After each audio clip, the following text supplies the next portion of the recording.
करते हैं कि पुलिस ने गोली क्यों मार दी। अगर पुलिस गोली ना मारी तो क्या पुलिस गोली खाए?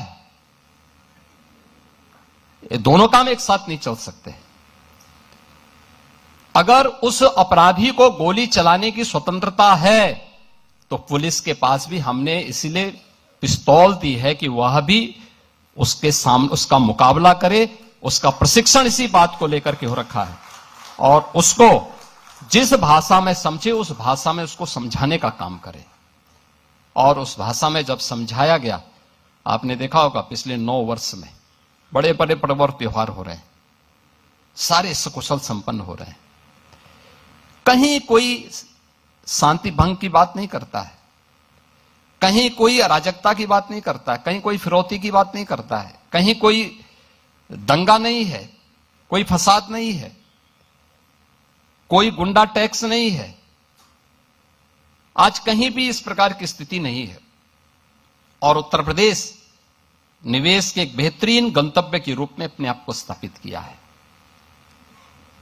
मुझे याद है जब मुझे पहला इन्वेस्टर समिट करना था तब हमारे औद्योगिक विकास के मंत्री आए थे। उन्होंने कहा था कि हम एक यहां पे अपना इन्वेस्टर समिट करना चाहते हैं। तो मैंने उनसे पूछा कितने का आप निवेश करना चाहते हैं। उन्होंने कहा कि इन्वेस्टर समिट में हम लोग 20,000 का टारगेट लेके चल रहे हैं। मैंने कहा बहुत छोटी राशि है, थोड़ा बड़ा सोचो, बड़ी सोच के साथ काम करो, पॉलिसीज तैयार करो। 20,000 करोड़ के लिए मैं प्रधानमंत्री जी को नहीं आमंत्रित करूंगा। तो उन्होंने कहा अरे कौन आएगा यूपी में। हमने कहा लाना तो है, उस प्रकार की परिस्थिति पैदा करनी है। और आज जब हम यहां पे इस फार्मा कॉन्क्लेव के अवसर पर हैं, मैं आपको कह सकता हूं कि यूपी को अब तक 2017 से अब तक 50 लाख करोड़ रुपए के निवेश के प्रस्ताव प्राप्त हुए हैं, जिनमें से हम लोगों ने 20 लाख करोड़ रुपए के निवेश के प्रस्तावों को अलग अलग समय में यूपी के अंदर ग्राउंड ब्रेकिंग किया है। इनमें ज्यादातर प्रोडक्शन शुरू हो गया है।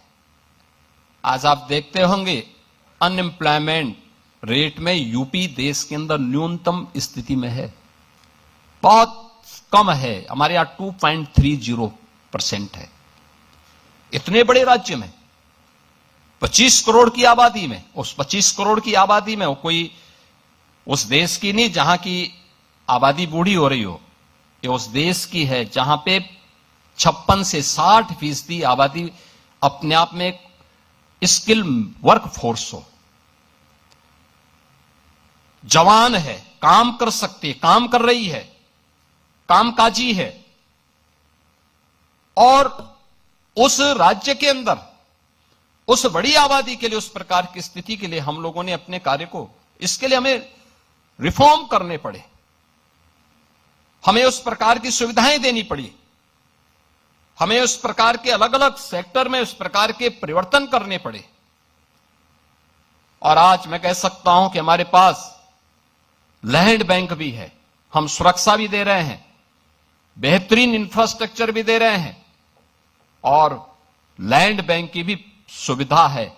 और प्लग एंड प्ले के लिए भी हम लोगों ने विभाग से कहा है कि जितना सस्ता हो सकता उतनी सस्ती लैंड उपलब्ध कराइए, जितनी अच्छी R&D की सुविधा हो सकती है उसको डेवलप करने के लिए, उसके लिए जितना पैसा लगता है। आज यूपी बीमारू राज्य नहीं है, देश की इकोनॉमी का एक ब्रेक थ्रू बनकर के उभरा है।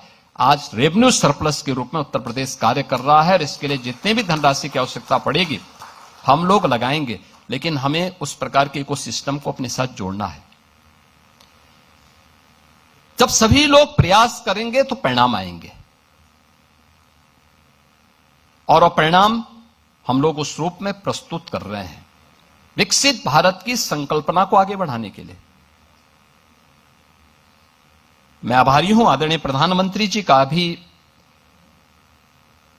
इसी फरवरी माह में दिल्ली में EI कॉन्क्लेव होने जा रहा है और उससे पहले देश के अलग अलग राज्यों में अलग अलग कॉन्क्लेव हुए थे। यूपी को मेडिकल के फील्ड में यूपी क्या कर सकता है, ईआई के सेक्टर में मेडिकल फील्ड में ईआई का क्या रोल हो सकता है, यूपी उस कॉन्क्लेव को यहां पे लीड किया था। और हम लोगों ने उस समय यूपी के लिए ईआई मिशन के लिए 2000 करोड़ रुपए की घोषणा की थी, जिसको हम 3 वर्ष में एक समान रूप से आगे बढ़ाने का कार्य करेंगे।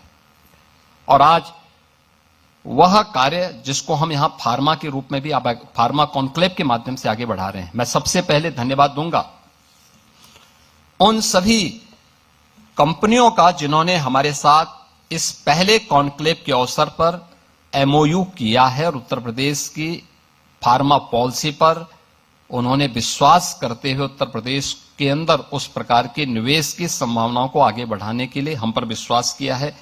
उसमें अन्ना फार्मा है, बायोजेटा लाइफ साइंसेज प्राइवेट लिमिटेड है,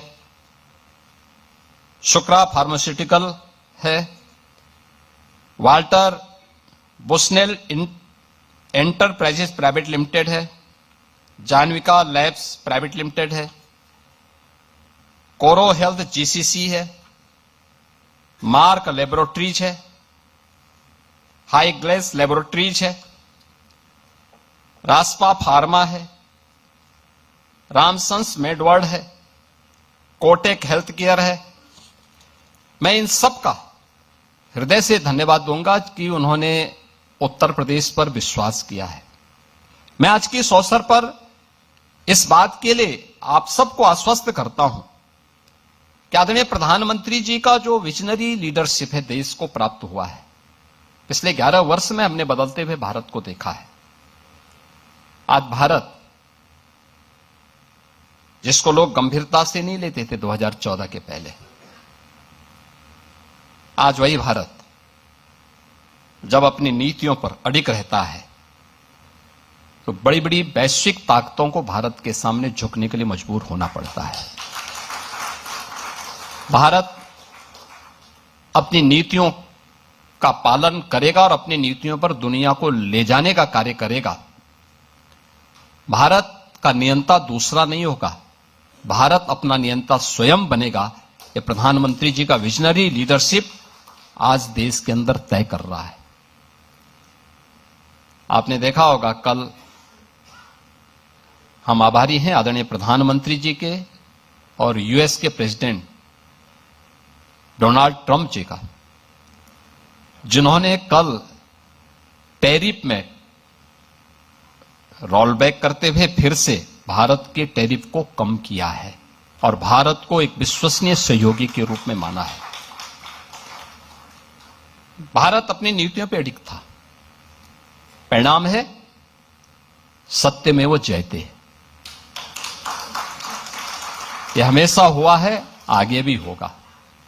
ये विकसित भारत के सामने बढ़ रहे भारत के वे कदम हैं जिसमें भारत एक विश्वसनीय सहयोगी के रूप में भी आवश्यक है, लेकिन भारत की इस ताकत से सशंकित लोग भी हैं। हमें दोनों के प्रति सतर्क होकर के कार्य करना है और मुझे लगता है कि वैश्विक स्तर पर फार्मास्यूटिकल सेक्टर में भारत की उपस्थिति किस रूप में आगे बढ़नी है। आज बहुत अधिक देशों के साथ अपनी दवाइयों की आपूर्ति के माध्यम से जुड़ा हुआ है। कोविड कालखंड में भारत की इस ताकत का एहसास भी दुनिया ने किया था, जब 100 से अधिक देशों को भारत ने कोविड वैक्सीन के रूप में अपनी मित्रता का एहसास कराया था और उन्हें उस समय के लिए उनके जीवन के लिए अत्यंत महत्वपूर्ण उस वैक्सीन को उपलब्ध करवाने में भारत का जो योगदान था वह हम सब के लिए अत्यंत महत्वपूर्ण था।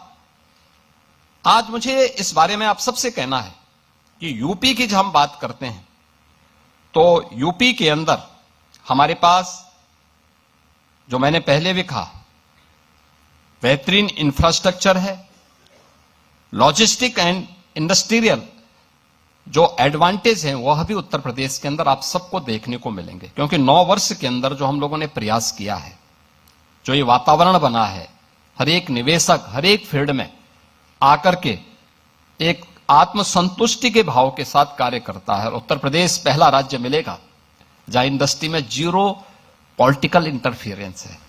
कोई नहीं, आप आइए, निवेश करिए, कोई पूछेगा भी नहीं। आप करिए, सरकार से अपना इंसेंटिव लीजिए, आराम से सम्मानजनक तरीके से आप आगे बढ़िए।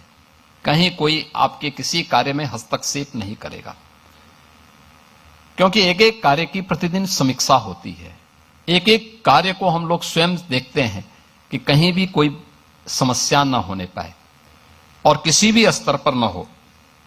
आपने देखा होगा, फैक्ट्री से लेकर फार्मेसी तक एक सीमलेस सप्लाई चेन नेटवर्क भी उत्तर प्रदेश के अंदर हम लोगों ने इस दौरान विकसित की है।